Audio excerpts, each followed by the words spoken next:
¿Cómo están? Pregúntenle, perdón, no pregúntenle, díganle al de al lado, no me distraigas.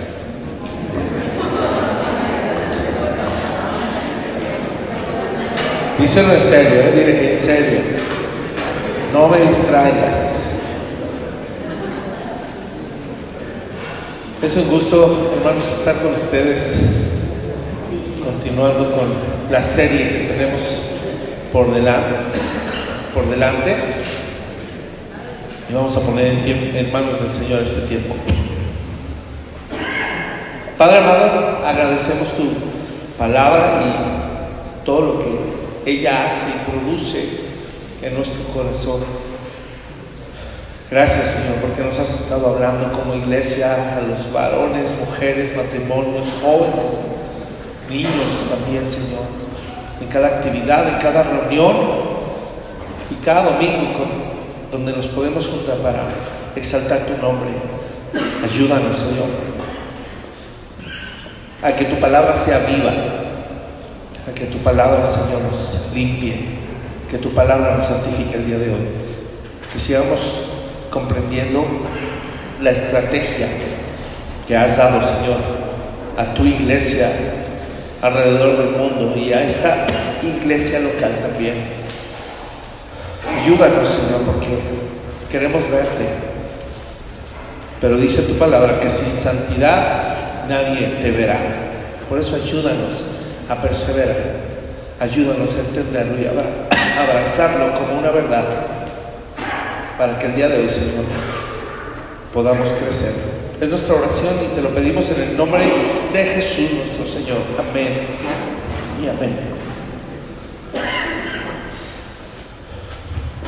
Seguimos con la serie La estrategia de Dios, y el día de hoy tocaremos la santificación, pero no sin antes volver a leer nuestra misión. Vamos a leerla todos juntos.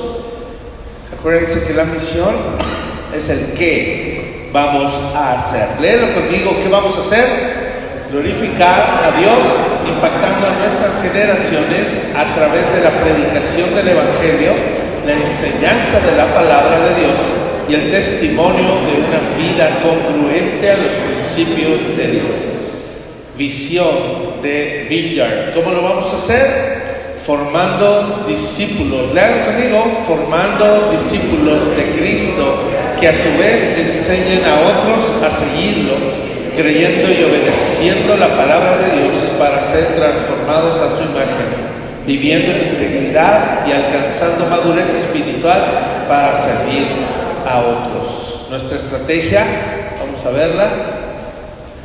Tenemos la etapa 1, que es la salvación. La vimos hace 8 días, en donde aprendimos que nace un nuevo creyente, ¿verdad? Es un recién convertido. Y aprendimos hace 8 días que en esta etapa donde nace un nuevo creyente y recién se convierte, debe haber ante todo una renuncia y una entrega, que ¿cómo deben ser? Totales. Eso nos va a abrir la puerta a la membresía, a ser miembros de una iglesia local. El ser miembros, hermanos, de una iglesia local obviamente nos hace ser miembros de la iglesia de Cristo en todo el mundo, ¿ok?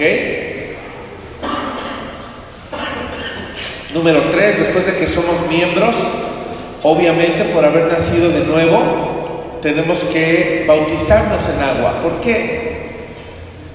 Porque es una ordenanza del Señor. Número 1, es una ordenanza.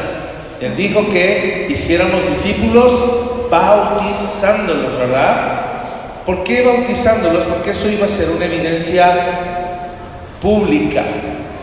Es decir, delante de todo el mundo, que ellos supieran que ahora tú creías en Jesucristo. Y simplemente el bautismo en agua es un símbolo físico de lo que pasó internamente, ¿vale? Cuando nos sumergen en agua, quiere decir que ahí estamos, ¿qué? Muriendo a nuestra vida vieja, estamos siendo sepultados, número 2, y cuando salimos del agua, estamos resucitando a una nueva vida, ¿ok? Y obviamente a la segunda ordenanza nos da acceso. Solo aquellos que han sido bautizados porque tuvieron una entrega y una renuncia total y porque recibieron la salvación del Señor, solo aquellos pueden participar de la Santa Cena.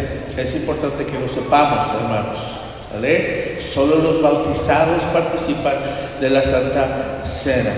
También es una ordenanza, porque así lo dijo el Señor, ¿verdad? Hagan esto cada vez que se reúnan a comer. Háganlo en memoria de mí hasta que yo regrese por ustedes. Así es que hasta aquí es la etapa 1. Y les preguntaba yo, si tú recuerdas, hace 8 días te preguntaba, ¿qué planeas hacer? ¿Qué decisión vas a tomar? Porque después de la renuncia total y la entrega total, ahora viene un compromiso con el Señor. ¿Okay? Les decía yo, recuerden, el cristianismo no es una afiliación, ¿okay? Es una membresía espiritual. Es un término que se llama filiación, ¿vale? Y bueno, ahora que estamos en la etapa 2, vamos a leerla ahí, que es la santificación, ¿verdad? ¿Y qué es? Es un proceso, es cuando se inicia un proceso en nuestra vida de limpieza, de sanidad, de restauración y de crecimiento. Y es aquí donde vamos a iniciar. Yo te preguntaría, antes de comenzar, ¿por qué crees que debe haber un proceso de limpieza, de sanidad, de restauración, de crecimiento? ¿Por qué crees que debe existir? ¿Por qué el Señor no meramente nos salva y nos deja a la deriva? Y nos dice, bueno, ya ahí quédate, esperando a que yo regrese. ¿Pero qué hago? No te preocupes, ya te salvé. No hagas nada, vive la vida. ¿Por qué el Señor no hace eso? Lo vimos en nuestra casa de estudios, si fue. ¿Sí se acuerdan ahora que estamos estudiando Romanos? Ya se les olvidó.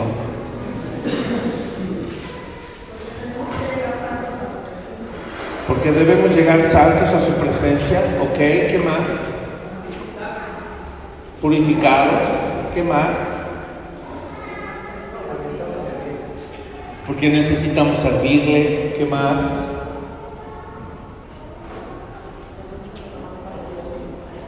Tenemos que llegar a ser. Solo repito esto, Arnulfo, tenemos que llegar a ser lo más parecidos a Jesús, decías, Flo.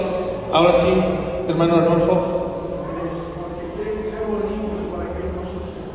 Queremos que Él quiere que seamos limpios para podernos usar, exacto. Porque tiene un plan aquí en esta tierra. Parte del plan, y necesitamos tenerlo claro, parte de su plan de salvación era ese también. Usarnos. ¿Qué con aquellos que tal vez confiesan a Jesucristo como su Señor y Salvador y mueren inmediatamente? O casi inmediatamente, como el ladrón en la cruz.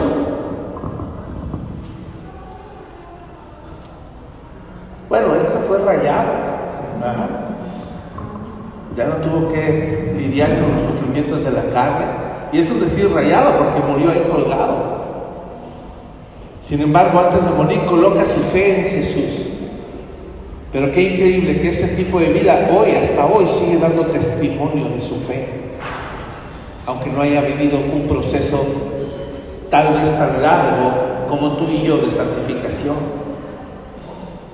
Pero ese evento con el ladrón de la cruz nos habla del poder tan grande, del poder santificador que Dios tiene.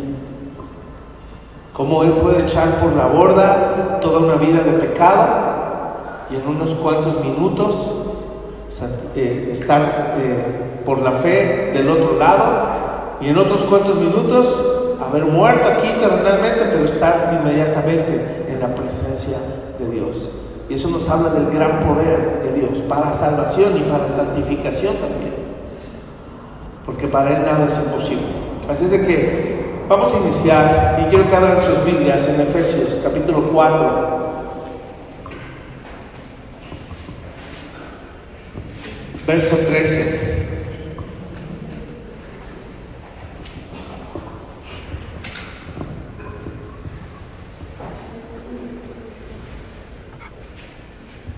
Recordemos que cuando Dios creó a Adán y a Eva, les dio la misión de fructificar, de multiplicarse, de llenar la tierra, sojuzgarla y señorearla.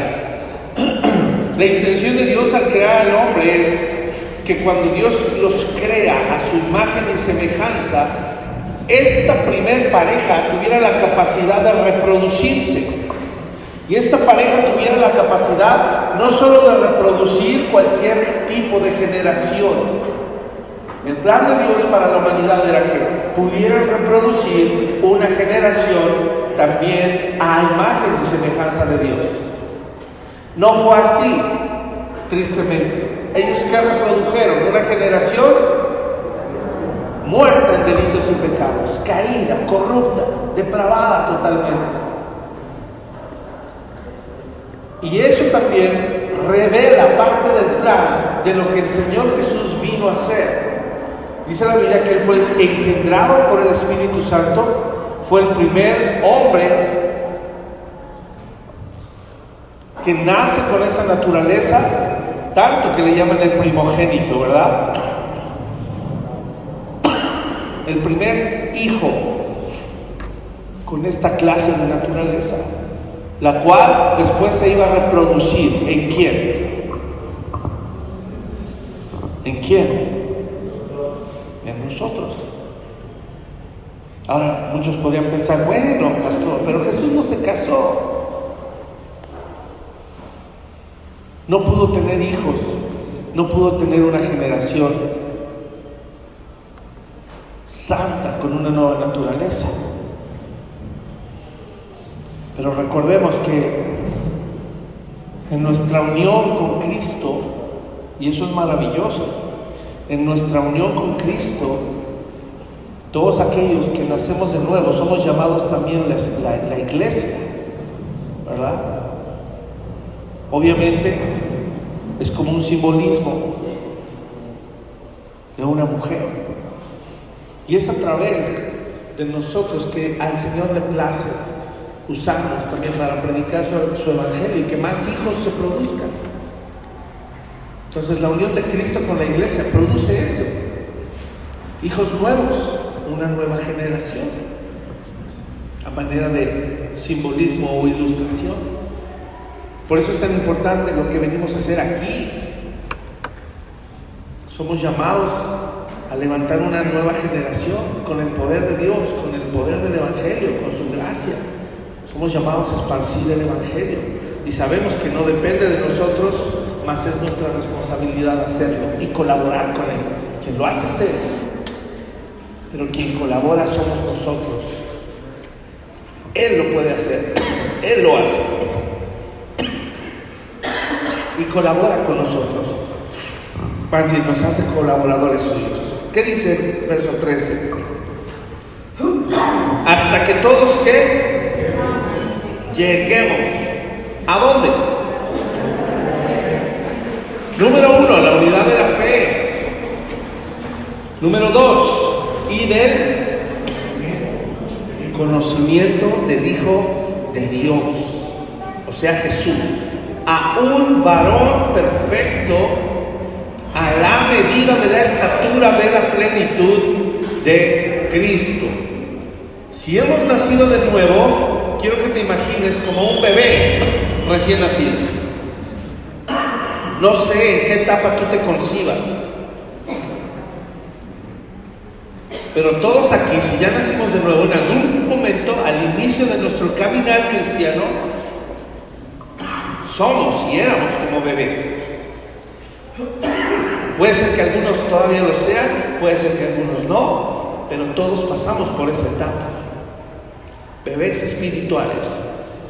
Pero aquí dice que tenemos que llegar a conocer a tal grado al Hijo de Dios y estar unidos a la fe de tal manera que un día podamos llegar a la estatura del varón perfecto, a la medida, lo corrijo, a la medida de la estatura de la plenitud de Cristo. Que nuestra estatura llegue a un punto en donde todo lo que Cristo es, su plenitud, su amor, su gracia, su poder, se pueda ver manifestado en nosotros. Esta frase, hermanos, piensa por un momento, hasta que todos lleguemos. Hasta que todos lleguemos. Esta frase se refiere al tiempo en el que vamos a estar aquí, en esta tierra. Va a ser el tiempo o es el periodo en el que nosotros nos vamos a estar aquí santificando. ¿Cuánto tiempo? No sabemos, solo Dios sabe cuántos años vas a vivir. Pero ese periodo desde que naciste de nuevo hasta que vayas a su presencia es el hasta que lleguemos. ¿Qué vamos a estar haciendo? ¿O qué deberíamos estar haciendo mientras el Señor vuelve por nosotros? Trabajando en la unidad de la fe, en el conocimiento del Hijo de Dios, hasta que alcancemos esa estatura de la plenitud de Cristo. Eso debemos estar haciendo.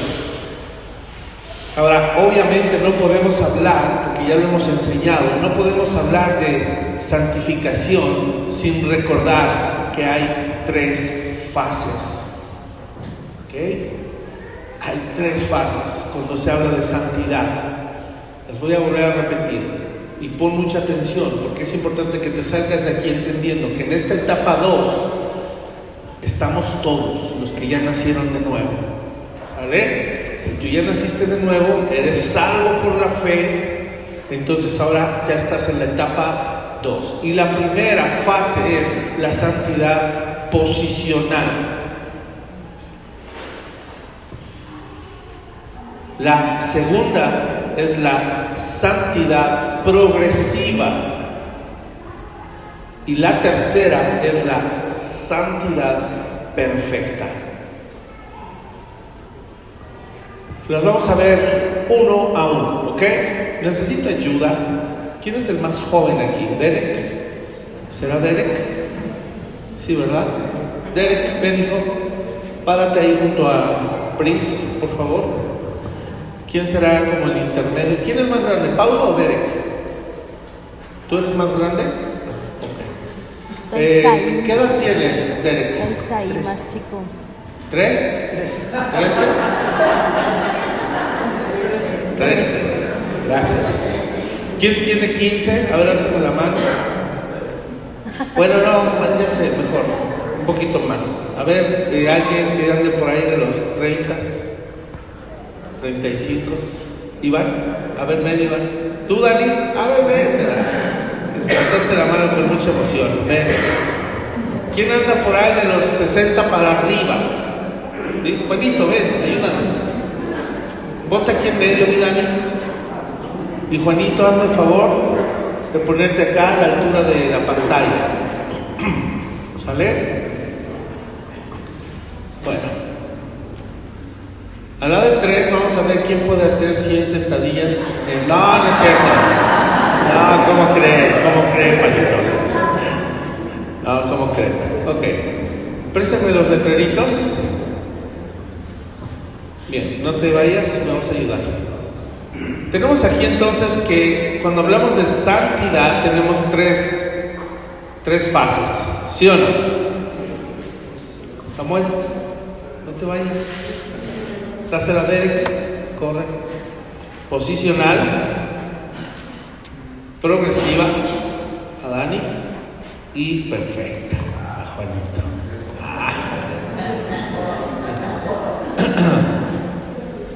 Entonces, ponte allá donde está Derek, pongan el letrero junto, que lo puedan leer los hermanos, ¿ok? Ahí están las 3 fases. Resulta que Derek, en jóvenes, decidió rendir su vida a Cristo, en la reunión.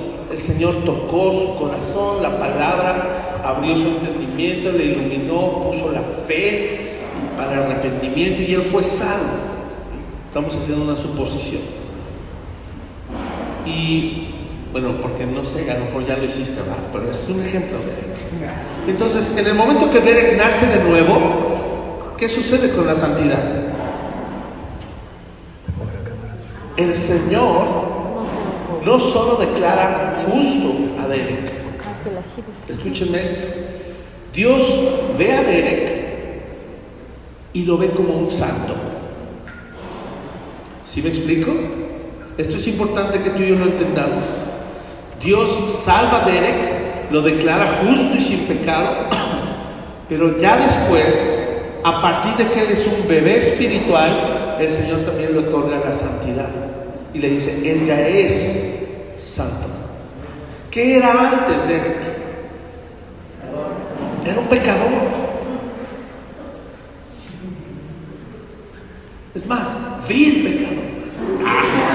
Y no se rían porque todos estábamos iguales, entonces no sé por qué se ríen. Todos éramos viles pecadores. Pero entonces cuando Dios lo salva, ¿qué cambió? Su posición. Él ya no está parado en la muerte y el pecado. Él ya no está parado ahí. Ahora él fue cambiado de posición porque Dios declaró, ¿a dónde vas? Tranquilo, no, porque el Señor lo declaró santo y eso se llama santidad posicional. En un abrir y cerrar de ojos, Derek fue santo, ¿sale? Ahora, él nace de nuevo y resulta entonces que esta santidad ya es su posición en Cristo, pero ahora él empieza un nuevo caminar y entonces Derek va a empezar a crecer. Va a empezar a crecer, va a empezar a crecer, va a empezar a crecer. Ahora sí, ¿qué pasó? Pero es lento. A ver, conéctate, Samuel. Vamos a orar por ti. Ok. Entonces, Derek ya es santo. A ver, dilo. Soy santo. ¡Vámonos! Eso. Y entonces él empieza a crecer. Empieza a crecer. Empieza a crecer, empieza a crecer. Y esa santidad llega a un punto en el donde la santidad va madurando, como si la santidad fuera madurando, va creciendo. Llega un punto en el que llega una edad, pero uno podría decir, ¿y ya se va a quedar a esta edad? ¿Ya se va a quedar allí esa santidad? No. Generalmente, en esta etapa, ¿cuáles son los primeros pecados que vamos dejando? Generalmente dirían los fáciles, y ahorita vamos a hablar de eso, ¿verdad? Diríamos los más notorios. Díganme algunos. Groserías, decir groserías, ¿verdad? Las dejamos de decir, porque además empezamos a ir a la iglesia y nadie las dice, al menos ahí el domingo, ¿verdad? Que tampoco debería ser. ¿Qué tal cuando vamos a solas en el coche? Espero que ahí tampoco y se atraviesa alguien. ¿Qué más dejamos en esta etapa primera? La mentira, ¿no? Ya no se nos sale el Hulk, ya nos vamos calmando, la mentira, que ya no son tan contestones a los papás. De repente había gente que era muy adicta a cosas como el alcohol, el cigarro, lo va dejando. Todo lo externo, lo que es visible, pero que también se genera por algo interno, obviamente. Se va dejando, pero no se queda allí, porque ¿qué dice ahí? Progresiva. ¿Y para dónde apunta la flechita? Allá. ¿No para dónde? Apunta. No, ahí no se puede. Y entonces, aquí ya hay cierta madurez, pero no es suficiente.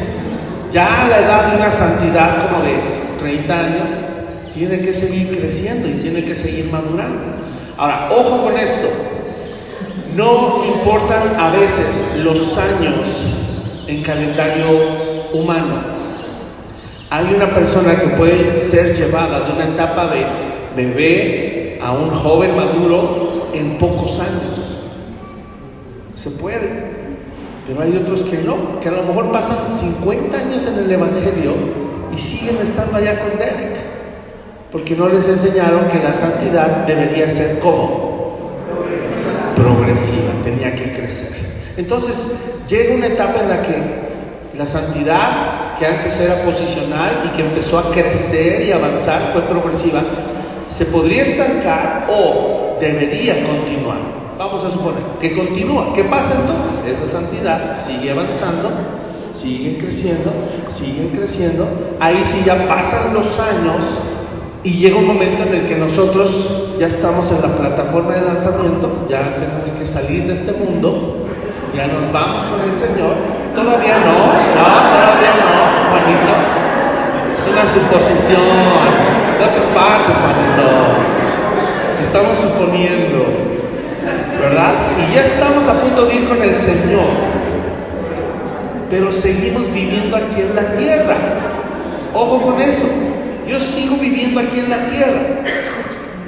Mientras yo tenga un pie en la tierra, yo sigo en santidad progresiva. Pero en cuanto yo pongo un pie en el cielo, glorioso día, bendito día que va a llegar para todos sus hijos, en cuanto yo pongo un pie en el cielo, ¿qué sucedió? Que el Señor dice, bien hecho, bien, ¿cómo dice este versículo? Buen siervo y fiel, sobre poco fuiste fiel, sobre mucho te pondré. Entra en ¿dónde? En el gozo de tu Señor. ¿Y saben cuál va a ser ese gozo? Lo estudiábamos en la mañana. Que recibiremos un cuerpo glorioso igual a la gloria de Dios. Y eso significa que tendremos una santidad perfecta en el cielo. Y esa santidad perfecta nos va a garantizar que vivamos por la eternidad en el cielo. Y eso es maravilloso. Entonces estas tres etapas, repítanlas conmigo. Número 1, santidad posicional, es cuando nacimos de nuevo, Dios cambió nuestra posición. Número 2, santidad progresiva, que es desde que nacemos de nuevo hasta nuestro último aliento en la tierra. Y número 3, cuando estemos con el Señor, tendremos una santidad perfecta. ¿Cuántos van a llegar? Amén. Gracias a nuestros actores. Muchas gracias, Dani.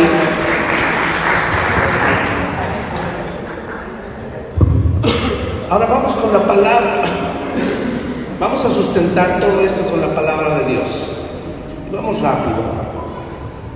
Ya vimos que en la primera santidad posicional, Dios cambia nuestra posición de enemigos pecadores a hijos santos, porque por la fe obedecimos el Evangelio. Nuestra posición cambia y ya podemos decir que sufrimos un antes y un después de Cristo, ¿cierto? ¿Dónde estábamos antes de Cristo? Vamos a ver Efesios 2. Efesios 2, por favor, para que veamos cómo el Señor cambió nuestra posición y nos otorgó su santidad.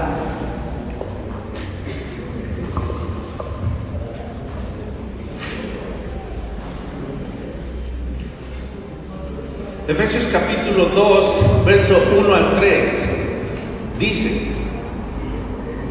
y Él os dio vida a vosotros cuando estabais muertos en vuestros delitos y pecados, en los cuales anduvisteis en otro tiempo, siguiendo la corriente de este mundo, conforme al príncipe de la potestad del aire, es decir, el diablo, el espíritu que ahora opera en los hijos de desobediencia, entre los cuales también todos nosotros vivimos cuando en otro tiempo, en los deseos de nuestra carne, haciendo la voluntad de la carne y de los pensamientos, y éramos por naturaleza hijos de ira, lo mismo que los demás. Sáltense al verso 11 y 12, fíjense, también dice: por tanto, acuérdense de que en otro tiempo vosotros los gentiles, en cuanto a la carne, eran llamados sin circuncisión por la llamada circuncisión hecha con mano en la carne. En aquel tiempo estaban sin Cristo, alejados de la ciudadanía de Israel y ajenos a los pactos de la promesa, sin esperanza y sin Dios en el mundo. Esa era nuestra posición antes de Cristo. Pero ahora, ¿cómo es nuestra posición después de Cristo? Efesios 2 también, pero ahora vamos a leer versos 4 al 10. Pero Dios, que es rico en misericordia por su gran amor con que nos amó, aun estando nosotros muertos en pecados, nos dio vida juntamente con Cristo. Por gracia sois salvos, y juntamente con Él nos resucitó, y asimismo nos hizo ¿qué? Sentar en los lugares celestiales con Cristo Jesús. Nos cambió de posición, no sé si ven, verso 7, para mostrar en los siglos venideros las abundantes riquezas de su gracia y su bondad para con nosotros en Cristo Jesús, Por gracia sois salvos por medio de la fe, y esto no de vosotros, pues es don de Dios, no por obras, para que nadie se gloríe, porque somos hechura suya, creados en Cristo Jesús para buenas obras. Eso es santidad. Ahora, las buenas obras que podemos hacer en Cristo, para las cuales, sigo leyendo, Dios preparó de antemano para que anduviésemos en ellas. Y también el verso 13, ¿qué dice?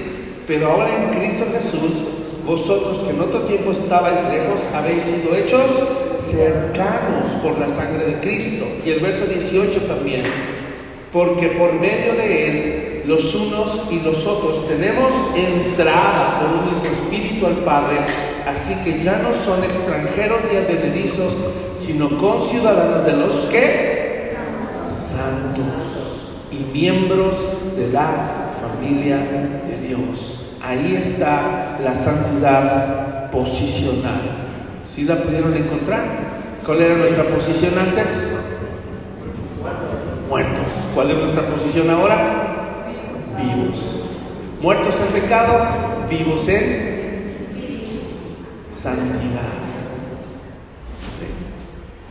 En santidad. Ahora vamos al 2, santidad progresiva. Desde que nacemos de nuevo hasta un poquito antes de irnos con el Señor. Esta segunda fase es cuando comenzamos a ser limpiados en nuestro interior por el Señor. Él nos va enseñando, es Él, a través de su palabra, a que abandonemos cada vez más el pecado. Acuérdense que decimos que la ley es buena porque la ley nos hace saber qué es pecado y qué no es pecado. Oye, pastor, pero es que a mí me gusta un montón el alcohol. Ok, pero la palabra dice, no os embriaguéis con vino, en lo cual hay solución. ¿Qué significa eso? Que ninguna gota de alcohol. Ya escuchamos al hermano Pablo Thyssen cómo nos enseñaba, ¿verdad? Todo me es lícito, mas no todo me conviene. Todo me es lícito, pero yo no me dejaré dominar de nada. Y mucho menos si es algo que está en la línea entre la santidad y la carnalidad. Mucho menos. Y él decía que hay cristianos que están jugando en la línea. Aquí. ¿Verdad? Una no es ninguna. 2 es la mitad de una. 3 es una y como una no es ninguna otra. ¿Verdad? Y así andan. No, dice él, lo más lejos que se pueda. ¿Quién va a caer más fácil? ¿El que está aquí jugando o el que está acá? El que está acá jugando va a caer más fácil. Debemos de tener mucho cuidado con eso. La palabra es clara. Si no te embriagues, hay que tener cuidado con eso. Y así con cada pecado que la palabra de Dios nos deja saber.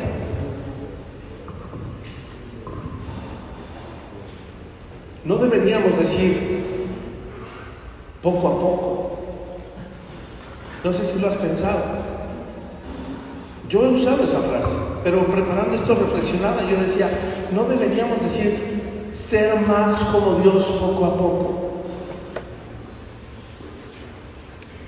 No estoy diciendo que ahora tengamos que en el proceso tratar de acelerar nuestras fuerzas y estar estresados porque ahora dijo el pastor que poco a poco no. No.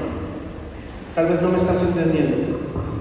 Cuando decimos poco a poco, da la sensación como si cada pecado que vamos dejando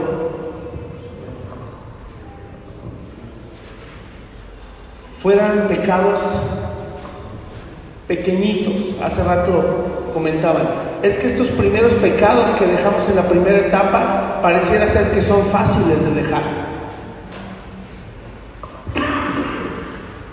A veces así nos enseñan. Es que estos pecados son los fáciles. Pero hay otros que son muy difíciles, como el orgullo. Y yo pienso y digo, pecado es pecado. Y no nos ponemos a pensar que sin Cristo ni estos supuestos pecados fáciles podríamos dejar. Entonces no es poca cosa. No es poca cosa dejar de decir majaderías. No es es poca cosa la transformación que Dios tuvo que hacer en una persona para dejar de mentir. No es poca cosa.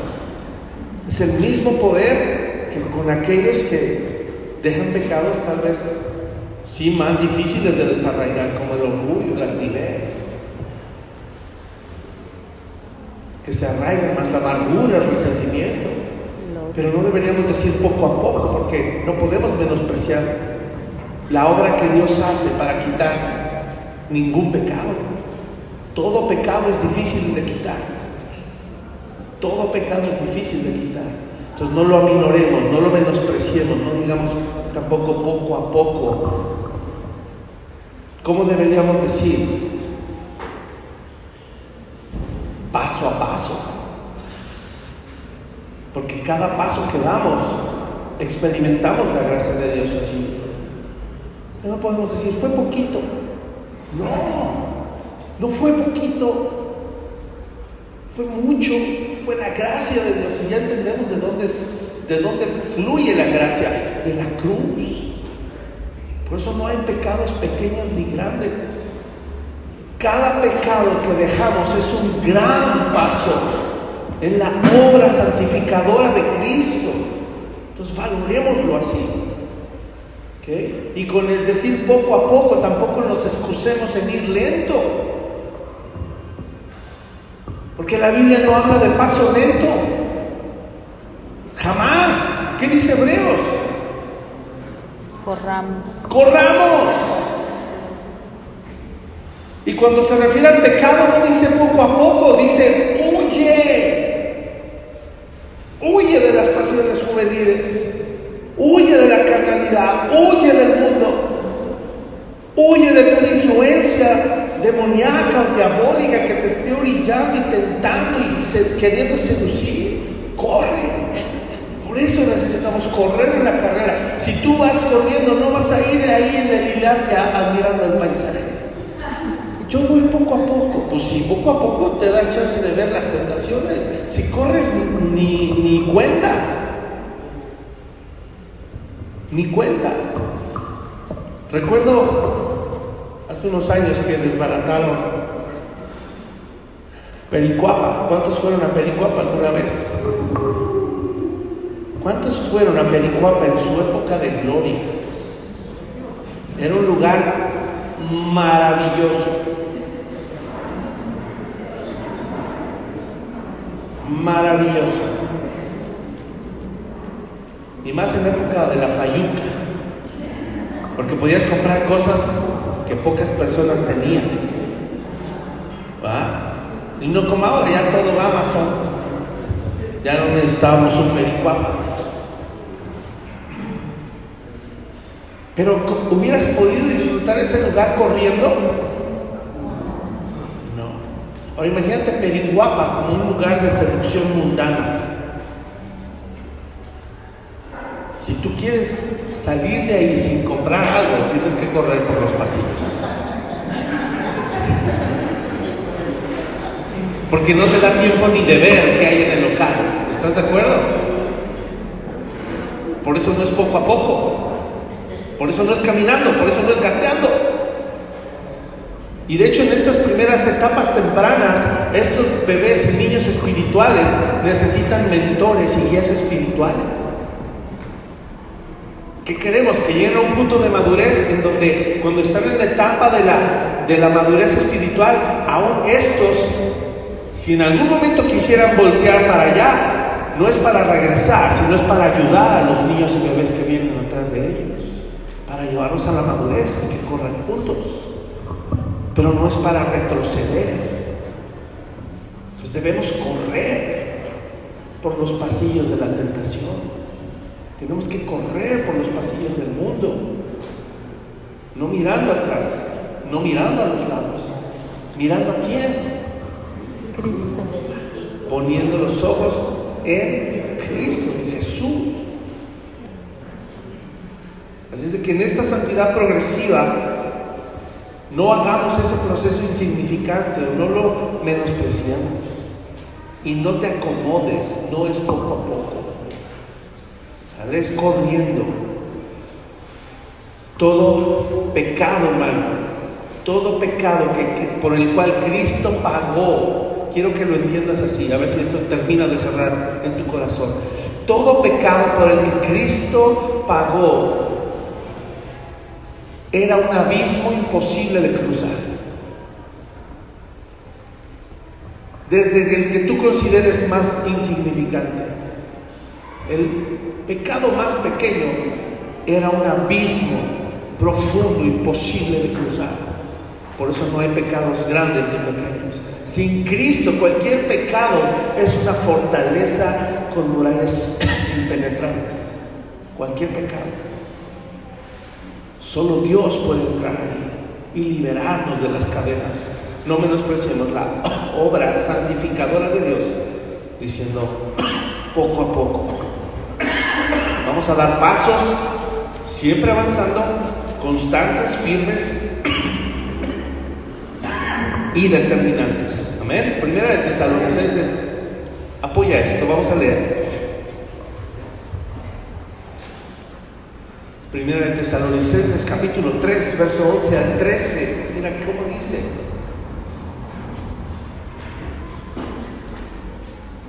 ¿Están ahí?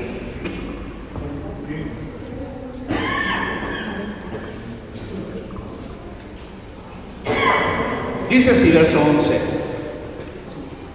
mas el mismo Dios y Padre nuestro y nuestro Señor Jesucristo, ¿qué cosa?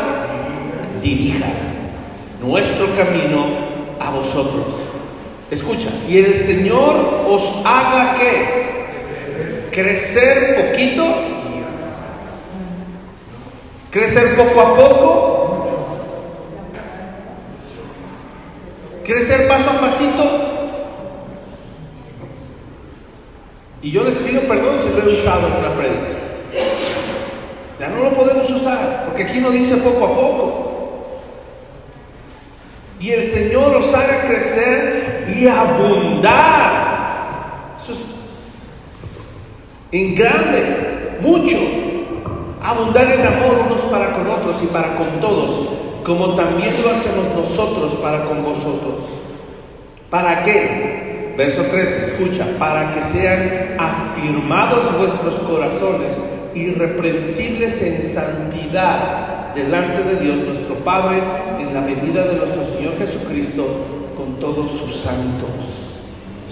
Si tú no avanzas y creces de a mucho en mucho, o sea, te quedas de poco en poco,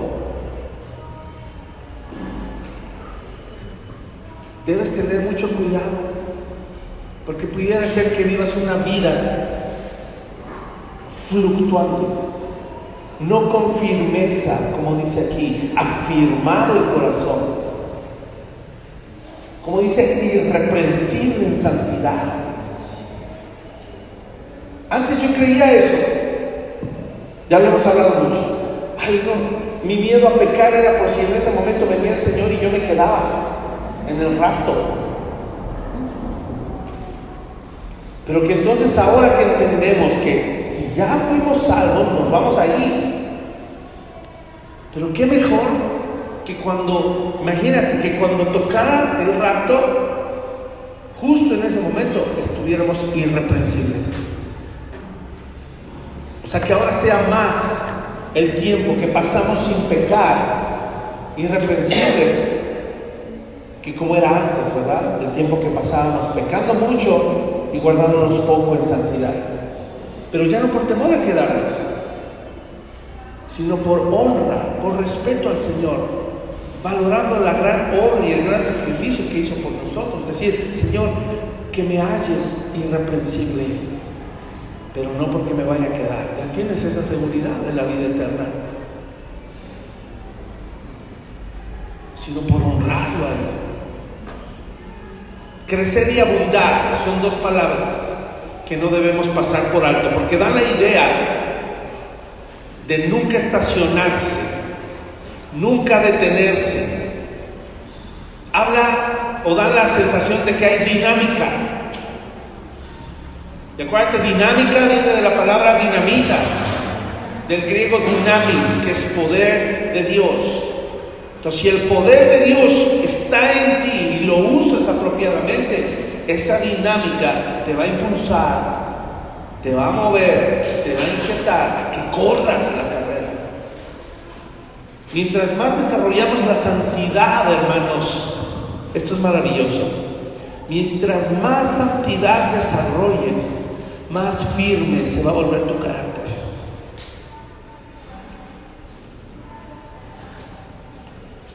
¿Sabes? Ahora que lo estudiaba, lo escribía así, porque yo pensaba,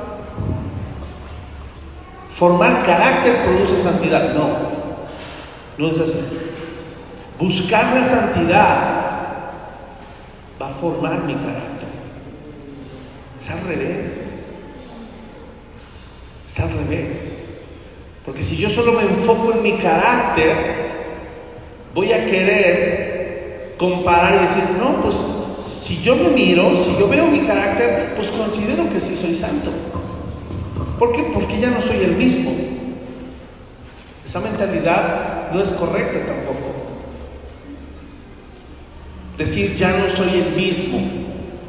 Porque cuando tú dices ya no soy el mismo que ayer, ¿en quién estás poniendo los ojos? En ti. Pero cuando tú dices todavía no me parezco lo suficientemente a Cristo, tu mentalidad cambia, porque ahora miras su santidad, no miras tu carácter bien formado. Si tú miras su santidad, cada vez que seas expuesto en una grieta en tu carácter, te va a golpear y vas a decir, sigo todavía sin desarrollar la santidad al nivel de Cristo. Entonces, al revés, no pongamos nuestro énfasis en el carácter, pongamos el énfasis en la santidad, que es lo que va a transformar, a moldear y a modificar nuestro carácter. Cuando Pablo dice, el que piensa estar firme, mire que no caiga. ¿Por qué lo formuló así? Vamos a tratar de parafrasear. El que se contempla a sí mismo y piensa que ahí la lleva, mejor mire a Cristo para que no caiga. No es que te mires a ti mismo.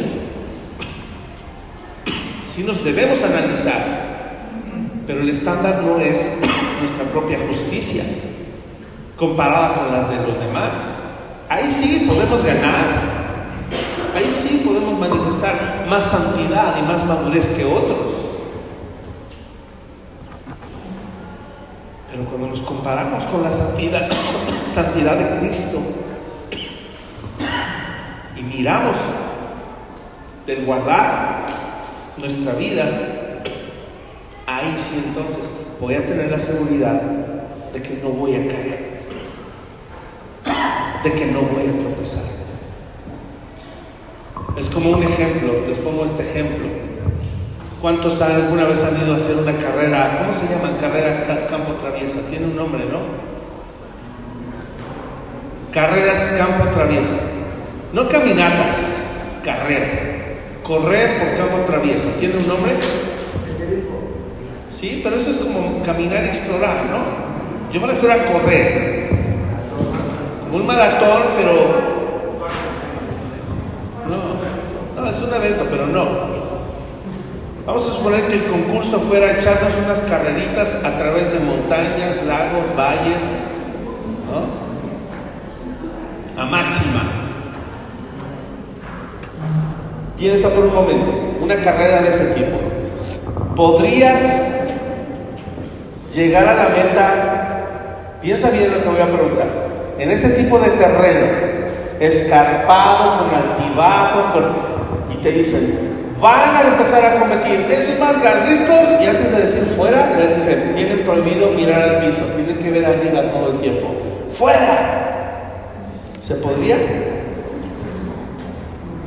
¿Se podría correr mirando arriba? No se puede.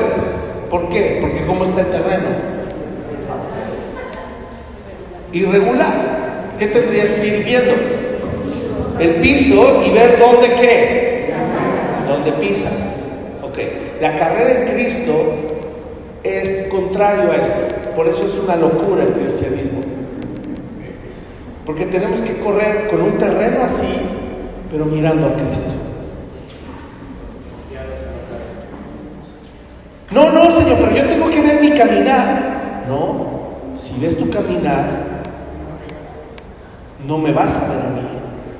Si tú ves tu caminar, te vas a enfocar en ti. Y cuando acabes la carrera vas a decir, wow, qué gran esfuerzo hice. Pero cuando corres la carrera mirando a Cristo, cuando acabes dices, Señor, solo la pude acabar porque te vi a ti. Y no sé cómo, pero me sostuviste. Sí comprendemos. Ahí es totalmente opuesto a lo que el mundo nos enseña. Y eso es de fe, y eso es obediencia. Mirando a Jesús todo el tiempo. ¿Cómo? Estando alertas, manteniéndonos en vela por nuestra santidad. Hay una parábola, recuerdo, Jesús hablaba de las vírgenes insensatas y las vírgenes prudentes. ¿Qué hicieron las prudentes? Mantuvieron sus lámparas encendidas. ¿Por qué? Porque se aseguraron de tener aceite suficiente. Aceite es la representación del Espíritu, mantener el Espíritu avivado en el corazón. Eso es ser una mujer. En la parábola es una virgen prudente. La virgen insensata no tenía aceite y se les acabó y ya era la medianoche. Dijeron, compártanos, le dijeron a las otras, compártanos, porque si no va a venir nuestro amado y no vamos a tener nuestra lámpara encendida. Y las prudentes dijeron, no, pero no por envidiosas, por prudentes, porque ellas se cercioraron de tener suficiente aceite. Entonces dice que las insensatas salieron rápido a conseguir aceite, y mientras salieron llegó el esposo y cerraron la puerta. Ábrenos, Señor, ya traemos aceite. No, ya no, ya pasó el tiempo. ¿Qué tenemos que hacer? No contristar, no apagar el Espíritu Santo. ¿Cuál es la labor del Consolador? Guiarnos a toda verdad. ¿Cómo? Obedeciendo su palabra. Eso es santidad. Y si yo descuido la santidad, es como apagar mi lámpara. Por eso la importancia de tu devocional, joven, mujer, varón. El devocional no es un capricho para que digan que eres cristiano. Hacer tu devocional es tener aceite fresco todos los días del Espíritu Santo hablándote. Y sabes entonces que tu lámpara no se va a apagar cada vez que vengan las pruebas o las tentaciones. ¿Sabes? Pedro también sabía perfectamente lo que era caer. Pedro, uno de los más cercanos. Pedro sabía incluso lo que era haber sido usado por Satanás. Él lo vivió cuando le dijo a Jesús, no, Señor Jesús, que no te maten, no vayas a la cruz. ¿Qué le estaba pidiendo Pedro? Que no salvara a la humanidad. Y por eso Jesús, apártate de mí, Satanás. Pedro sabía lo que era, había experimentado en carne propia haber sido usado por el diablo. Pedro sabía lo que significaba ser un hombre de poca fe cuando Jesús le dijo, ven, camina sobre el agua. Y ahí ven Pedro. ¿Y qué hizo? Dejó de ver a Jesús. Vámonos para abajo. Sálvame, ahogándose. Y lo más tremendo, Pedro sabía en carne propia lo que era negar a Jesucristo. No una ni dos, 3 veces. Quiero que con ese contexto veas lo que Pedro escribe en 2 de Pedro 3, en una de sus cartas. Imagínate a Pedro allí, tal vez con una vela, en un escritorio, en una casa, escribiendo una carta, y él mientras escribe esto, él está pensando en eso.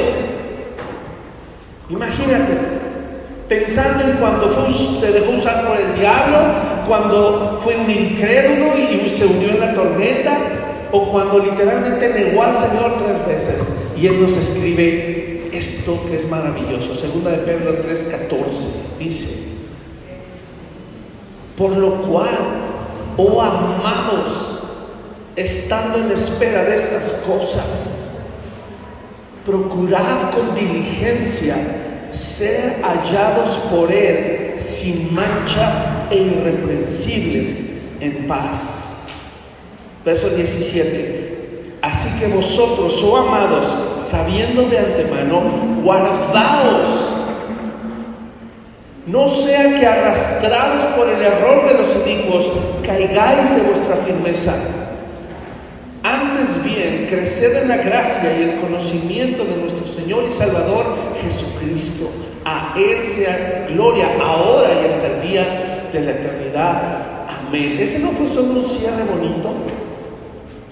Lo que Él está diciendo es que cuando nos guardamos para ser hallados sin mancha, irreprensibles de Él, y cuando vuelva Jesucristo, dice que a Él va a ser la gloria desde ahorita y hasta el último día que Él venga. Mientras estemos siendo procesados en la santidad progresiva, cada victoria y cada vez que tú te pudiste mantener firme en santidad, va a ser para glorificarlo a Él nada más.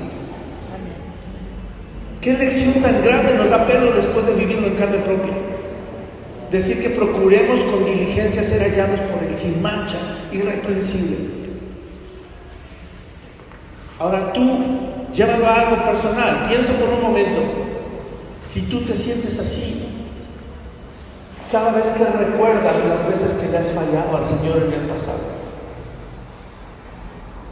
Y podrían ser dos maneras: lo que éramos antes de Cristo, antes de que nos salvara, y lo que hemos todavía caído, pecado o tropezado ya estando en Cristo. Piensa por un momento cómo te has sentido cuando de saber lo que eras y lo que ahora el Señor te ha hecho posicionalmente santo, y que de repente todavía le fallamos. ¿Cómo nos sentimos? No lo digo para que vivas en culpa, hermano, o en condenación.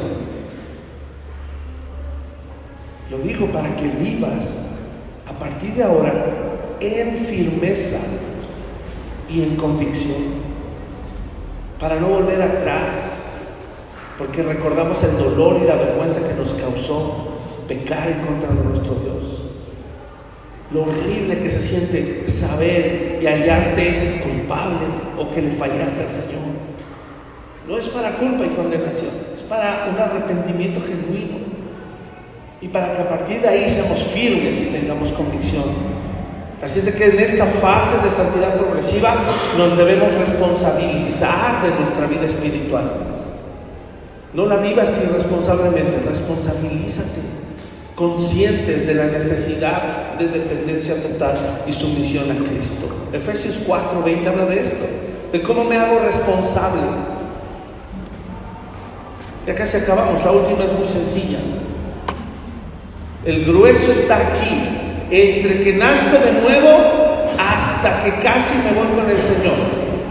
Esa es la etapa difícil, porque es justo nuestra carne, es justo la humanidad, justo las pruebas, justo las tentaciones. ¿Cómo nos hacemos responsables de la santidad, hermanos?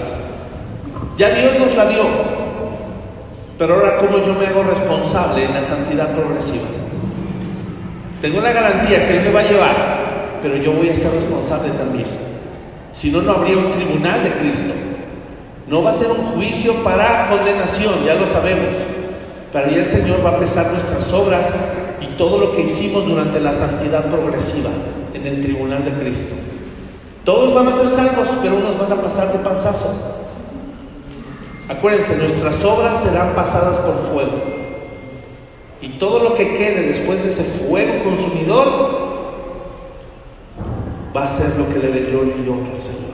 Dice el verso 20: mas vosotros no habéis aprendido hacia Cristo, si en verdad le han oído y han sido por él enseñados conforme a la verdad que está en Jesús, en cuanto a la pasada manera de vivir, posición, acuérdense, despojaos del viejo hombre. ¿Cómo dice ahí? Despojaos del viejo hombre que está viciado conforme a los deseos engañosos.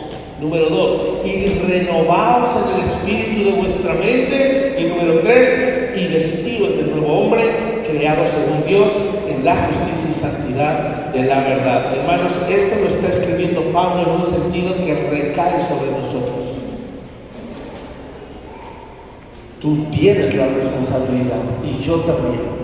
Si no, aquí diría, en cuanto a la pasada manera de vivir, el Señor los despojará del viejo hombre, el Señor los renovará en el espíritu de su mente y el Señor los revestirá del nuevo hombre creado en justicia y santidad de la verdad. No dice así. Dios nos está responsabilizando a ti y a mí de este proceso en la santidad progresiva. Tú tienes que despojarte, tú tienes que renovarte y tú tienes que revestirte. Antes no podías, ahora ya. No hay pretexto. Es tu responsabilidad y la mía. Ayer me pasó algo muy curioso. Estaba yo en mi casa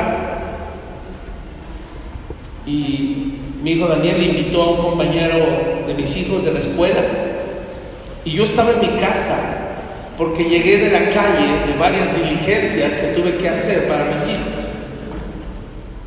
Y ya el calor está horrible. Y llegué fastidiado del carro, con mucho calor. ¿Y qué es lo primero que uno hace cuando llega fastidiado, con mucho calor, a su casa? Me quité la playera. ¿Por qué tenemos esa sensación? ¿Por qué tenemos esa sensación de querernos quitar? Voy a usar la palabra, despojarnos de la ropa. ¿Por qué? Porque mi cuerpo está viciado de calor. ¿Están de acuerdo? De hecho, ahorita estoy viciado, pero me aguanto para verme guapo, ¿verdad? Sí, ¿verdad? Si me dan un abracito por dentro, sauna. Pero me aguanto el calor. Ayer no me lo aguanté. Llegué a mi casa y me quité la playera. ¡Fumba! Y ahí estaba yo guardando cosas. Abre el refri. Volteo. Y ahí estaba el Chema parado. Viéndome, sin playera.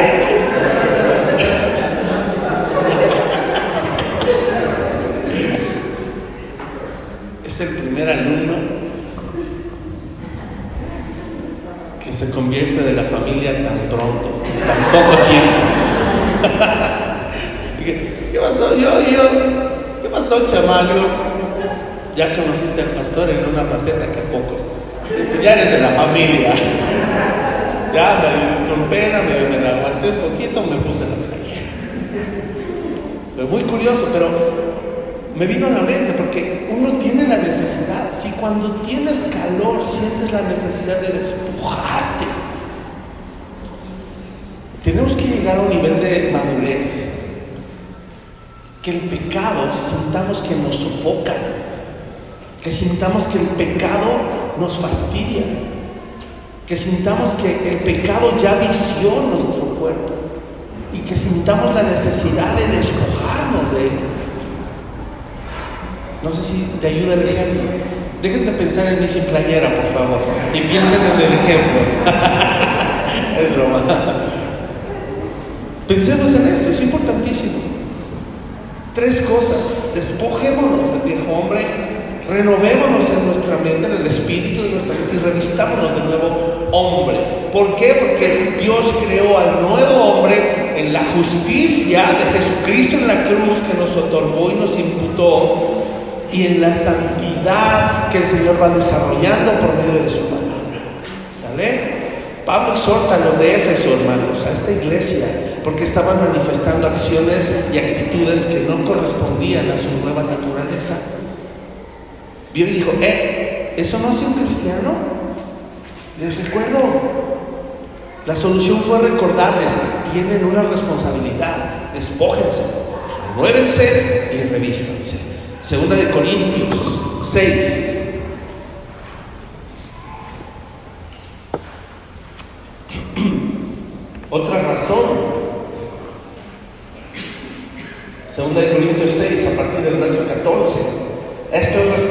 responsabilidad nuestra también, porque el título dice somos templo del Dios viviente. Verso 14, fíjate, no se unan en yugo desigual con los incrédulos, porque qué compañerismo tiene la justicia con la injusticia, qué comunión la luz con las tinieblas, y qué concordia Cristo con Belial, o qué parte el creyente con el incrédulo, y qué acuerdo hay entre el templo de Dios y los ídolos. Porque si vosotros sois el templo del Dios viviente, como dijo Dios, habitaré y andaré entre ellos y seré su Dios y ellos serán mi pueblo. Por lo cual salid de en medio de ellos y apartaos, dice el Señor, y no toquéis lo inmundo. Y mira la consecuencia: y yo os recibiré y seré para vosotros por Padre, y vosotros me seréis hijos e hijas, dice el Señor Todopoderoso. Así que, amados, capítulo 7, verso 1, puesto que tenemos tales promesas, ahí viene nuestra responsabilidad. Limpiémonos de toda contaminación de carne y de espíritu, perfeccionando, ¿qué? La santidad en el temor de Dios. También Pablo, porque esta es la segunda carta, pero Pablo en la primera carta les dijo a los de Corinto que ellos tenían la mente de Cristo, en el capítulo 2. Lo que significa, hermanos, que nuestra manera de razonar, nuestros procesos mentales ahora han sido invadidos por la sabiduría de Dios. Ya no eres el de antes. Cuando tú lees la palabra de Dios, la sabiduría de Dios invade tu mente. La inteligencia espiritual se mete a tu cabeza, porque ahora ya podemos entender su palabra. Dios nos ha dotado de inteligencia espiritual, porque ahora ya somos suyos. Por lo tanto, ahora es fácil. Por eso Jesús decía: mi yugo es fácil. Dame tu carga y yo te voy a dar mi yugo. Es más fácil que lleves mi yugo a que lleves tu propia carga. Acuérdate, eso significa ese versículo. Y si nos ha dotado de inteligencia espiritual y de sabiduría y ahora es fácil, entonces voltea con el que tienes a un lado y dile: qué inteligente eres. Y tú dile: gracias, te voy a disparar una torta. Qué inteligente y sabio somos, porque el Señor cambia nuestra mente. Ya podemos entender que no debemos unirnos en yugo desigual. Ya podemos entender que no debemos tener compañerismo con el mundo, con las tinieblas, con los incrédulos. ¿Cuál es la razón? Fácil, porque aquí hay muchos inteligentes, ¿verdad? Somos templo del Dios viviente. ¿Es fácil o difícil entender eso? No te debes mezclar con el mundo. ¿Por qué? Soy templo del Dios viviente. No debes ceder ante la tentación del pecado y de tu carne. ¿Por qué?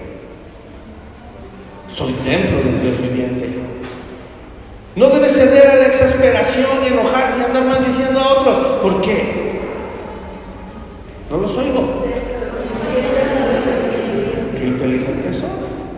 Es muy fácil. Somos templo del Dios viviente. No debemos tocar el mundo, debemos apartarnos del mundo, limpiarnos de toda la contaminación y, como dice ahí, perfeccionar la santidad en el temor de Dios. Todo esto es nuestra responsabilidad. Dile al que tienes a un lado: responsabilízate. Responsabilízate con una responsabilidad responsabilizadora. Sí, díselo. ¿Sí le salió entre lenguas? Eso.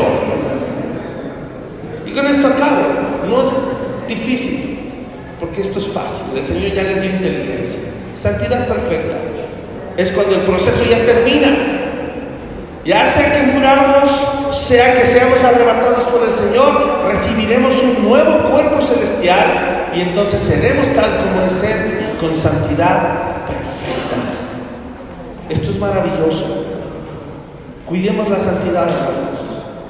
Solo anótenlo ahí. Estudien, por favor, en casa Juan 15, del 1 al 10. Ahí dice que Él es la vid y nosotros los pámpanos. Dice que si permanecemos en Él, llevaremos, ¿qué? ¿Poco fruto? Mucho fruto. Abundante fruto. ¿Cómo es ese fruto? ¿Bueno o malo? Buen fruto. ¿Y cómo va a ser ese fruto? ¿Perecedero o va a permanecer? Va a permanecer. Abundante fruto, buen fruto y fruto que permanece. Eso es lo que el Espíritu Santo hace maravillosamente en nuestras vidas. Jesús se lo enseñó a sus discípulos. Él les enseñó a guardarse en santidad. ¿Sí sabías? Jesús en Juan 17, estudiarlo en casa también. Jesús oró por sus discípulos. ¿Sabes qué oró por ellos? Además de decirles, son la sal de la tierra, son la luz del mundo. ¿Qué les dijo Jesús? ¿Cómo oró Jesús? Le dijo al Padre, Padre, aquí están mis discípulos, te ruego que no los quites del mundo. Ah, caray, ¿cómo está eso? Eso oró Jesús. Dijo, no los quites del mundo, sino guárdalos del mal. Y número 2, lo que dice Flor, santifícalos en tu verdad. Y uno dice, ¿y cuál es la verdad? Inmediatamente Jesús dice, tu palabra es verdad. Entonces, su palabra nos va a santificar. Que sea un deseo ardiente de tu corazón ver la palabra. Acabamos con 1 de Juan 3. Quiero que veas cómo este versículo trae las 3 etapas o las 3 fases de la santidad. 1 de Juan 3. Y acabamos. ¿Ya estás ahí? A partir del verso 1, mira cómo dice: mirad cuál amor nos ha dado el Padre, para que seamos, ¿qué? Llamados hijos de Dios. Por esto el mundo no nos conoce, porque no le conoció a Él. Verso 2 dice, amados, ¿ahora qué? Ahí está la santidad posicional. Cuando tú eres hijo de Dios, Él te declara santo, ¿ok? Y aún no se ha manifestado lo que hemos de ser. Ahí que está hablado la santidad progresiva. ¿Ya vieron? Aún no. Pero después, ¿qué dice? Pero sabemos que cuando Él se manifieste, seremos semejantes a Él, porque le veremos tal como Él es. Santidad perfecta. Y miren qué pone el énfasis Juan. Verso 3. Y todo aquel que tiene esta esperanza en Él, ¿qué? Se purifica a sí mismo como Él es puro. ¿Eso en dónde entra? Santidad posicional, progresiva o perfecta. Perfecta no, Julio. ¿En qué santidad se enfoca el verso 3? Todo aquel que tiene esta esperanza en Él se purifica a sí mismo, así como Él es puro. Progresiva. ¿Cuál debe ser nuestro énfasis? Mientras vivas en este cuerpo, la santidad progresiva. Porque Dios diseñó que en esa etapa tú te hicieras responsable. Él ya te declaró santo y vas a acabar siendo santo. Y el de en medio, ¿a quién le toca? A nosotros. ¿Por nuestra cuenta? No. ¿Estás solo en esto? No, está Él contigo. Así es de que tengamos esa esperanza. Acabo con unas frases de Charles Spurgeon que me encontré en un devocional que estoy haciendo.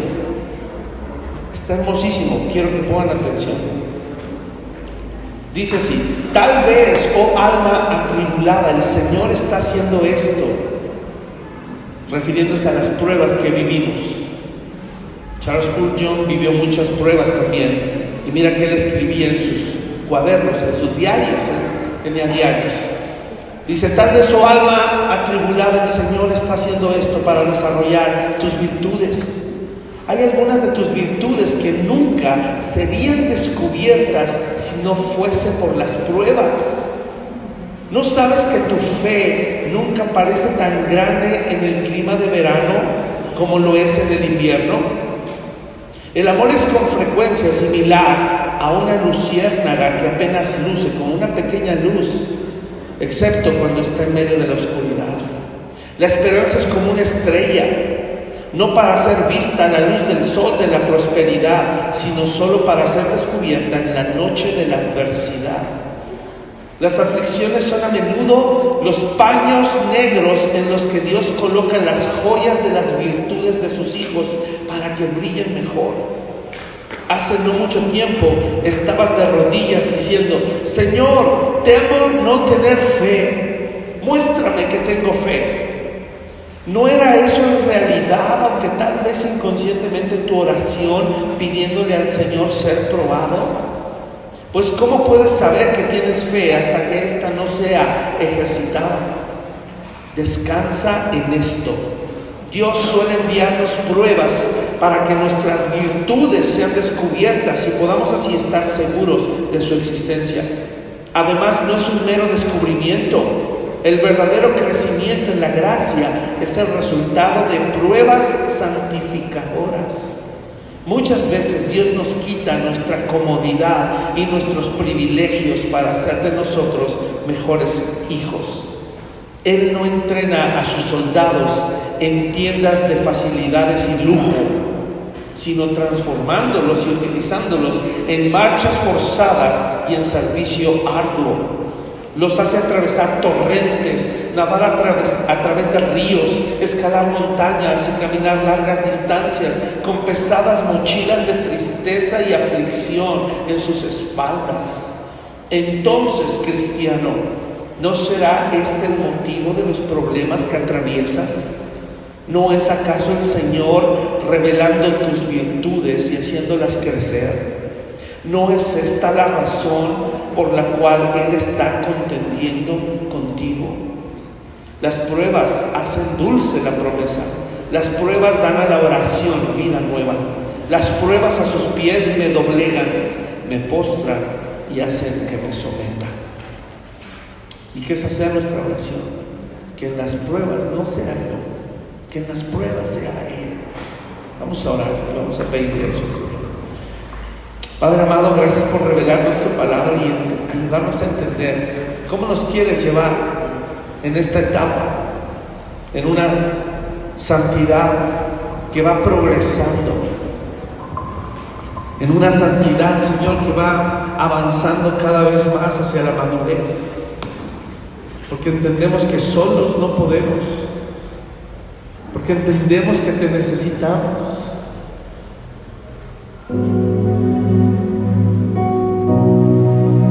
Porque entendemos, Señor, que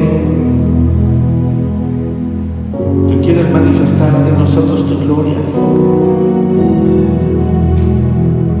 y que podamos confiar en ti, Señor.